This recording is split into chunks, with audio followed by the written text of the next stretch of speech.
interview these two from 1D. BBC Radio 1. Niall and Louis. Hello, Gregory James. My favourites. Thank you. Welcome back to the show. It's nice to have you here. It's been a while. Missed you. I know your lives are mental, so I appreciate the time you're talking to people. Because you've been out touring so much. Are you completely knackered, or have you got some left in you, Niall? We're still going. Obviously, we've been doing loads of promo and the premiere for the movie, so it's been hectic since we come back. But it's a good laugh. Like we had a great day yesterday at the premiere. It was probably one of the biggest days of our career so far. So it looked incredible. What, 10,000 people in Leicester Square? Yeah. It was an amazing turnout, wasn't it? Yeah. Well, I saw pictures of us all from on Twitter of us at the 2010 Harry Potter premiere. Sick. And is the transformation so different? Huge? It's crazy. Really? Yeah. We wore dodgy suits the last time. Well, that's the thing, because you can kind of chart your life for the last 3 or 4 years just through pictures on Twitter and stuff. Yeah, exactly. That's a good thing YouTube. You mentioned YouTube. Last time we met, Louis, we were playing piano together. I remember that. It was a wonderful day. I did a few backing vocals. Louis was the star, playing Mr. Brightside. You played the Frey as well. It was a real equal. We could do a duet album if you wanted to one day. I mean, yeah, I think not right now. You're pretty well, actually, after our one, because me and him are. Me and Niall were planning a duo, like kind of hip hop scene album after One Direction. Is there room for this guy? Well, maybe we can do a collaboration, maybe on one single, but the whole album's a big commitment at this stage. Can you just ask everyone on Radio 1? For Lou and Neil. I can guest on a song. Producer Travis, can you guarantee that you'll get us on the A-list? If we bring out a single? Come on, you're One Direction. You've got your own list. It's fine. Whenever I see you, it's sort of in between a tour or just after a tour, so I want to do the big brotherly checkup. Okay. Are you both well and happy? Yes. And good? I'm great. Any advice on anything? Mortgage? I don't feel like I'm eating enough at the moment. Either do I. I need a few more bowls of cereal in the morning to sort me out. A few more? Why are you having at the moment? One. Could I be having 2? Always come to me. How are you, Greg? I'm good. No, I'm fine. How's things? Pretty good. How many bowls of cereal do you have in the morning? I tend to have 3 Weetabix. Nice. 3 Weetabix? Do you ever put sugar in there? Warm or cold milk? No sugar. Warm or cold? Whoa, no sugar. No sugar in your Weetabix? Sweet enough, eh, now? Hey. Greg James, sweet enough. Warm or cold milk? Cold milk, obviously. I'm a warm milk when it comes to Weetabix. What, for Weetabix? Yeah. No, let me tell you. Turn it into like a porridge. In the autumn, bang it in the microwave, a minute and a half. You're laughing. All right, let's talk about your film. I saw it yesterday. Yes. Okay. Can I just say, you look bloody good in 3D. Oh, thanks very much. It's very 3D as well. It you know is what I mean when I say that? I've seen a few 3D movies, and that one's a bit extra on the 3D. Yeah, it really pops out. Yeah. So the film is a lot of your footage from your gigs and stuff like that. Yep. And a lot of it is behind the scenes stuff. You see a bit of your family life and everything. Was it quite difficult having the cameras around, invading that part of your life? Because you can't have many secrets, really, being in this band. Well, you know, as you know, we came from the X Factor, so we started our career straight away with cameras in our face from day one. But do your folks mind? I can imagine they'd be quite nervous, but they get nervous, but they secretly love it. Do you know what I mean? Imagine like my mum was sitting in the crowd last night, and she has a line in the movie, and she's that's me. Yeah. Well, that's cool. I was going to talk to you about your brother, actually. Yes. Because we share the same name. Yes, of course. Your brother Greg. He's on Twitter a bit. He also likes Weetabix. Well, that's good. We've got a lot in common. Cold milk. What I want you to say to the whole nation is that I am not your brother. Because do people think you're my brother? So many tweets.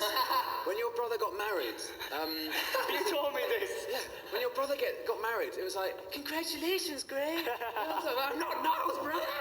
This is the talking Twitter. Congratulations, Greg. Not that I wouldn't want to be your brother. I think I'd make an excellent big brother. But I mean, I get it's not. But can you just say once and for all that Greg James is not your brother? Okay. Please stop tweeting him brotherly stuff. Good evening. Welcome to BBC Radio 1.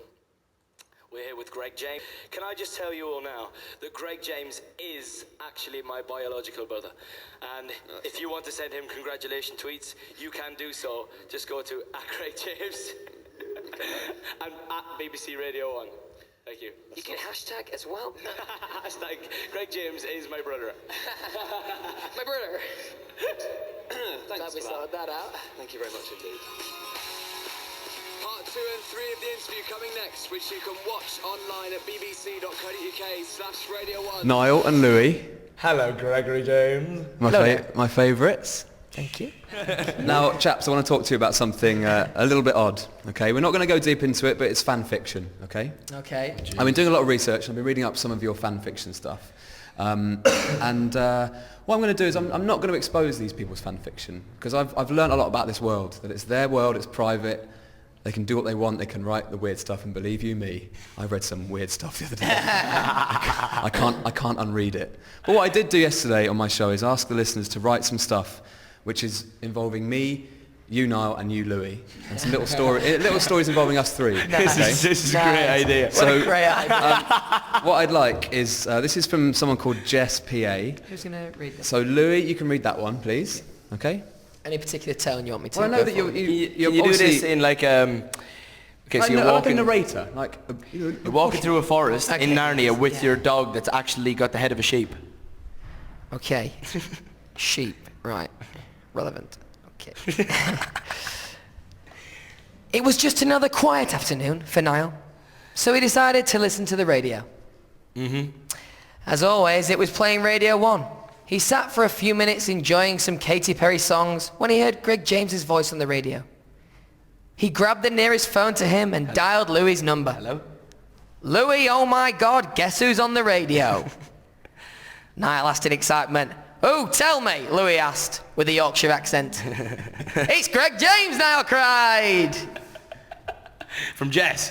There you have it, Jess. That was sick. What a lovely We got one for story. me. There's one for you now, Niall. This is from Charlotte Millions. Oh, there's one that's been Charlotte crossed Millions. out, Sam. Two good paragraphs there. Okay. Quite comprehensive.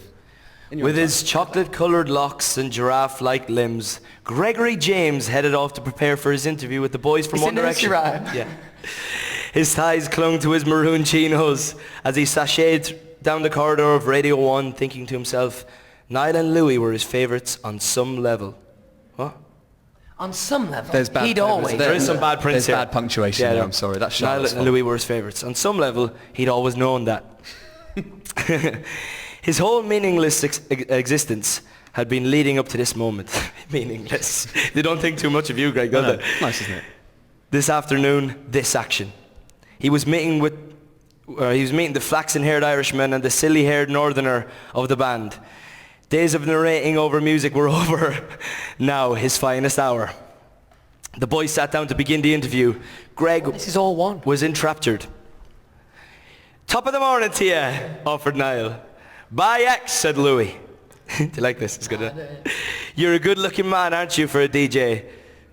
The phrase face for a radio doesn't apply to me, you old mucker. Greg laughed. He was totally at ease now. And to the show, what is going on with punctuation here?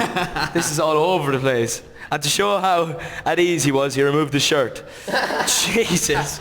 I'm so happy to see you. He hasn't done that yet, but I'm kind of looking forward to it in a weird way. That is- Niall and Louis did not want to be left out, so the three sat shirtless. Before Scott stopped by to suggest some innuendo bingo. Soon the guys were spitting water at one another, soaking wet and shirtless. The Radio 1 studio had never been so consumed with hot. With hot. What a way to There you go. finish. And Tell you those- what, there was and some great punctuation in there. I don't know who typed I know, that up. that's Charlotte. Well Well, done. that was actually from her email. So in the film, you touched on what it would be like when you're older. And I found that quite nice. You're sitting around the campfire. You're in Sweden, right? Sweden, yeah. And you're all talking about what it'd be like when you're older. And that got me thinking, well, maybe I should write some fan fiction based on you two and me being older. Okay? Right. So I've actually written something for us here. And what we need to do And is... we have to read it out. Is this a script? We've got, it's a little script, very small script. We've got a few Do we have minutes. to audition for the parts, or have we got them No, automatically? you've got the parts. You want to play the part of Louis, and you're going to play the part of Niall. Really? And I'm going to be Greg. Do we get 5 minutes to rehearse the role? What we do get is we get 30 seconds to go behind that screen and change. Okay. So follow me.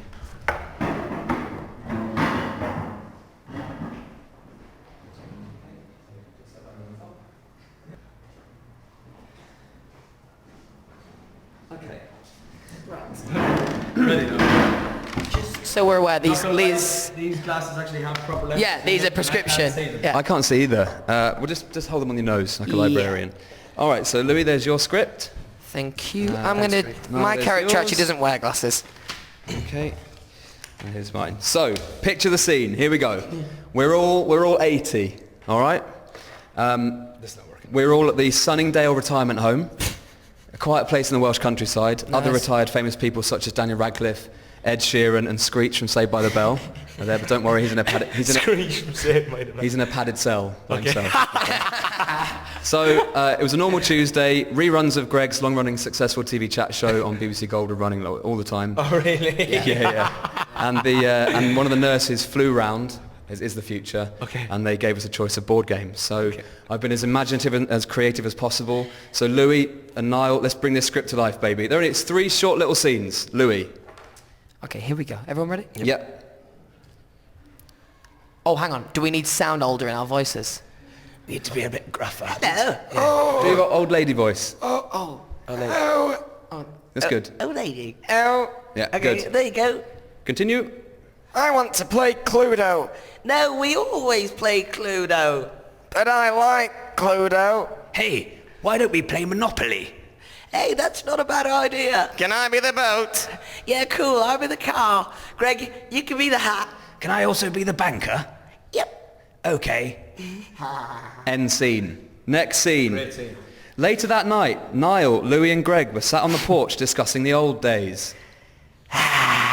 Remember when petrol was £1.45 a litre? Oh yeah, those were the days. Good times.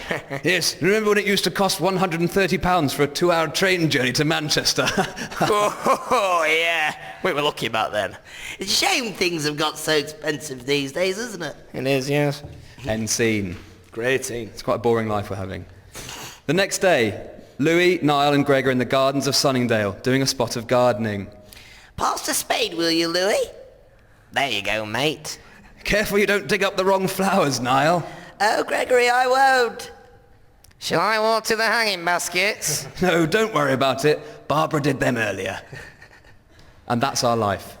Right. There's a little glimpse into what it'll be like Now, when you've retired. I have one question. Sure. Who is Barbara? Because you have left us on quite of a cliffhanger there, really. But the next episode comes next time we see Greg. I mean, Maybe. if this gets picked up by a major TV company Or Hollywood. or Hollywood, but Barbara will be. I don't need to put it. How do I put it politely? She's the village bicycle. Okay. So everyone's had a go. Right. So she's very much. I don't think she's right for the show. It doesn't really give the right image. Okay. But you back might in want the- to have to give that one a rethink. I will do. Now, chaps, all the very best for your stadium tour. Great chest, by the way. Thanks. Thank you. All the best with your stadiums as well, and the film as well is magnificent. All Thank you very much. the One Direction fans will love this film. You like your beads, don't you? I was just doing a few prayers. It'll make you feel at home. And you're doing this massive stadium tour. We can't take each other seriously right now. You're dressed as old ladies. ridiculous. But Are we? but all the very best. Thank you, Greg. We love you, and Good it's to so see you. nice to see you. And we'll see you very soon. I love when I see you. See you Thank soon. you. Bye.